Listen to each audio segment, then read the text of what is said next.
I promise you I was going to show you how I make my seasoning blend up. And here we go. Smells so good. We're going to make it. Parsley, sweet onion, regular onion, fresh thyme, scallion, ginger. I might just use half of this. Bell pepper, sweet pepper, garlic, and I have some pepper here. So these were in the freezer and this pepper hot, trust me, right? So now we're gonna wash up everything, make sure so we wash everything proper, and then we're gonna start cutting up our onions or garlic and our sweet pepper, right?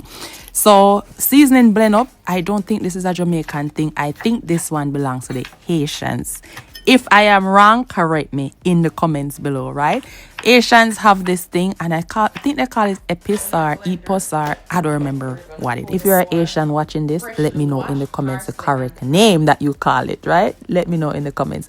But season blend up, growing up as a child, my mother would buy all our meats on a Friday. Go to the market and she buy all our meats. And then she would grate the onion and the garlic. And then she seasoned all our meat come Friday evening.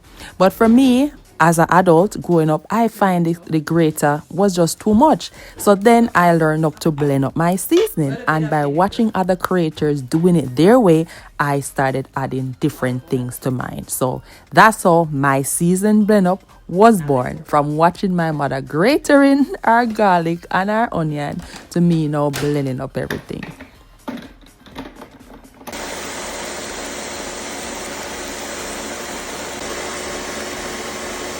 And this is the consistency I'm looking for. I usually blend it on a pulse mode. I don't blend out everything fine.